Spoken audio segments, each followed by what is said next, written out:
Shalom, salam satu tubuh Kristus, saudaraku terkasih dalam Tuhan. Shalom Indonesia yang semakin diberkati oleh Tuhan Yesus.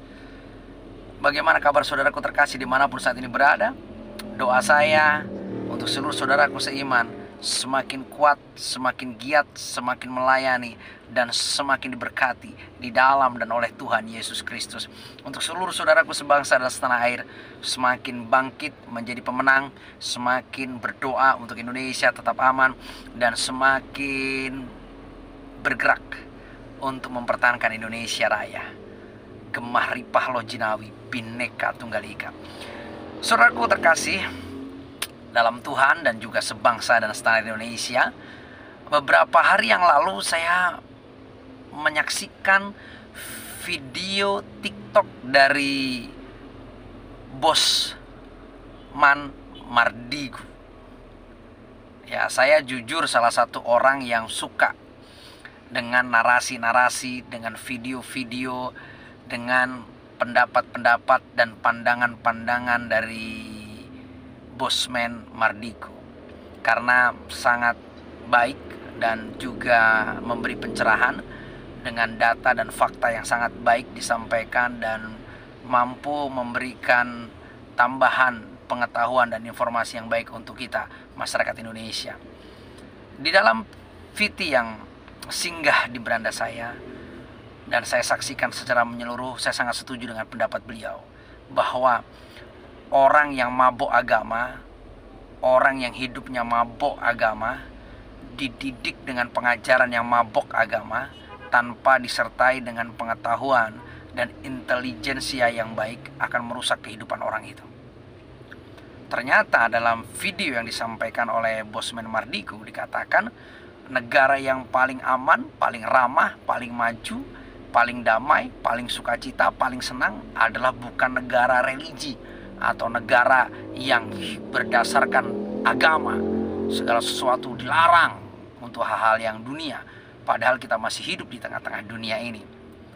Dan negara-negara yang non-religi, negara-negara yang sangat baik, keadaannya sangat makmur, sangat aman, sangat bahagia, sangat maju, sangat bersih dan semuanya. Tapi negara-negara yang mengatasnamakan religi atau agama, yang mabok dengan ajaran agama, itu adalah negara-negara yang miskin, terbelakang, kumuh, kotor, tidak bahagia, tidak damai sejahtera, tidak sukacita, bahkan tidak bisa menghormati kaum wanita dan anak-anak. Di negara-negara religi, kaum wanita dan anak-anak hampir bisa dikatakan tidak memiliki hak dan tidak memiliki kehidupan yang baik. Semuanya dalam intimidasi, dalam tekanan, dalam penderitaan, dan dalam kondisi yang sangat mengerikan. Bahkan beberapa negara religi di dunia, banyak kaum wanitanya tidak boleh belajar, tidak boleh sekolah, bahkan terintimidasi, tidak punya hak suara, tidak punya hak untuk mendapatkan pendidikan dan kemajuan. Dan anak-anaknya pun dieksploitasi begitu rupa. Bahkan banyak yang dijadikan tentara-tentara, pembunuh-pembunuh dari masa kecil mereka. Dan Bosman Mardigu juga membahas tentang bagaimana negara kita harus dipertahankan. Kita tidak boleh dengar apa kata Habib-Habib, imigran-imigran dari luar sono, yang coba merekayasa, yang coba membenarkan dirinya, mengagungkan dirinya, dan menjelek-jelekkan kita orang-orang pribumi.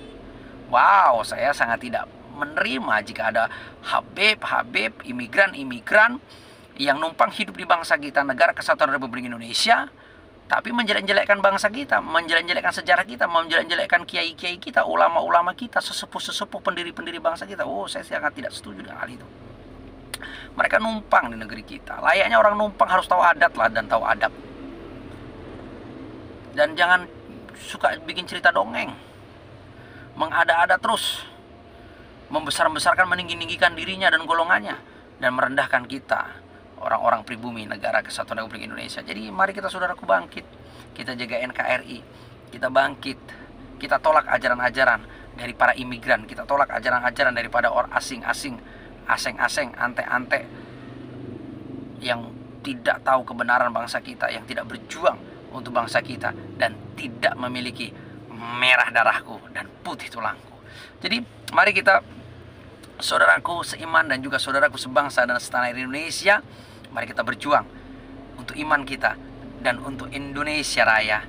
Jangan izinkan siapapun merongrong bangsa kita, dan jangan pernah izinkan siapapun mengganggu kedamaian bangsa kita, apalagi imigran. Mari kita pertahankan Indonesia dengan baik, dan mari kita menolak pembodohan, dan jangan ada lagi yang mabuk agama di bangsa ini, tapi semuanya harus seimbang, harus balance. Ya, perkara dunia, perkara akhirat, itu adalah sesuatu hal yang harus dikejar secara seimbang dan bersama-sama. Di dunia kita harus berjuang, bekerja, berusaha, dan di akhirat biar urusan daripada Tuhan yang Maha Kuasa yang mengurusnya. Mari kita lakukan yang terbaik untuk kehidupan kita, untuk iman kita, dan untuk bangsa kita. Jangan pernah lelah dan jangan pernah menyerah. Terus mari kita jaga NKRI, karena NKRI harga mati. Bhinneka Tunggal Ika adalah kita, berbeda-beda tetap satu jua. Dari dulu sudah ada agama di bangsa ini, tapi tidak pernah agama itu dieksploitasi dan membodohi masyarakat Indonesia untuk membenci satu sama lain. Tapi dengan agama itu kita hidupnya tertib, tidak kacau, dan kita bisa merajut asa di dalamnya bersama-sama dengan tepo seliro, dengan rasa saling menghormati, dan dengan toleransi. Salam damai Indonesiaku, salam kemenangan Indonesia maju. Mari saksikan videonya.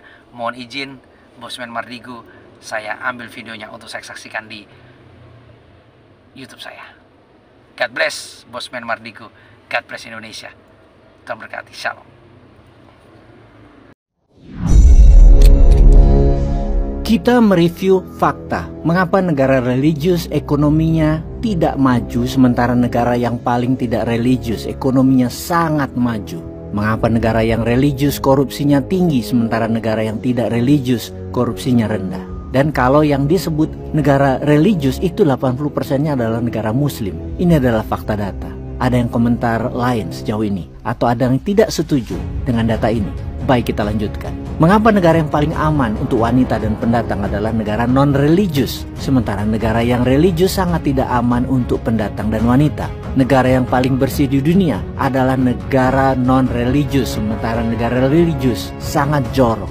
Mengapa hal itu bisa terjadi? Kita lanjutkan fakta lagi. Ternyata negara paling bahagia adalah negara non-religius, sementara negara yang paling tidak membahagiakan adalah negara religius. Kita tambah lagi datanya. Ternyata ada dua hal yang membuat hal itu bisa terjadi. Dua hal inilah yang menjadi pembeda mengapa ada negara sekuler atau less religious sedikit korupsinya, sementara negara yang religius tinggi korupsinya.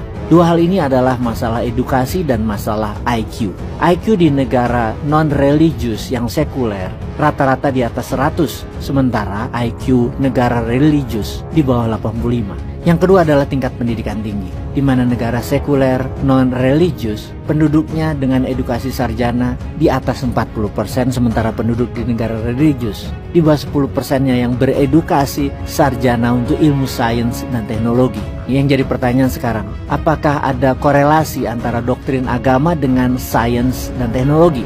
Apakah kata-kata ngapain lu pada kaya kalau nanti dihisapnya lama dan masuk neraka lagi?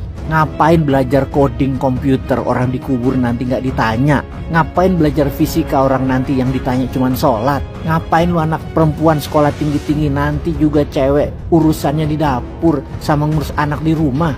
Ngapain baca buku yang nggak akan membuat lu ke surga? Yang penting hafal Quran. Apa benar doktrinnya begitu? Seringkah Anda mendengar kalimat-kalimat seperti itu? Kalau benar begitu, kemudian banyak yang mengatakan kalimat-kalimat pengkerdilan wanita dan pengecilan ilmu sains ada di sekeliling Anda, atau kalimat tersebut ada di ustadz favorit Anda, atau di habib-habib favorit Anda yang membanggakan asal usulnya, membanggakan nenek moyangnya lebih mulia dari kalian, dan kalian terima dongeng-dongeng kemuliaan ciptaan-ciptaan mereka itu. Tidak heran jumlah manusia muslim di seluruh dunia berlimpah, hampir 2 miliar manusia, namun tidak bisa apa-apa untuk menolong Palestina. Umat muslim di dunia apa sudah takluk pada kekuatan Israel yang hanya 20 juta manusia? Mana buktinya kalian bisa melawan Israel? Yang ada kalian termakan provokasi ustadz-ustadz yang ujung-ujungnya para pendakwah yang teriak-teriak dan maki-maki itu tangan di bawah menanti uluran duit kalian.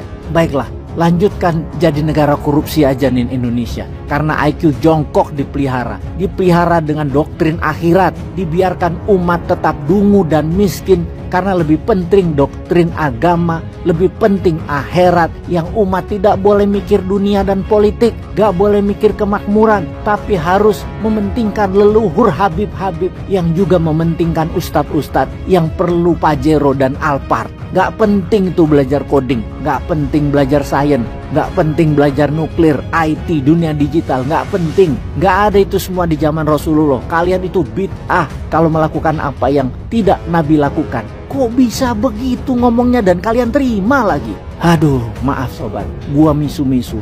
Gak tahan sama kemiskinan dan korupsi merajalela karena kaum yang pandai tersingkirkan. Pembodohan didiamkan. Narasi saling hujat didukung oleh pejabat. Kaum yang alim kalah sama teriakan toa speaker Habib-Habib jualan sejarah nenek moyangnya yang memelintir sejarah NKRI seakan semua dari keturunan Habib versi mereka. Gak tahan sama IQ 78 yang merasa bisa membuat negara Indonesia berdaulat superpower yang hanya pakai ilmu baca clickbait doang.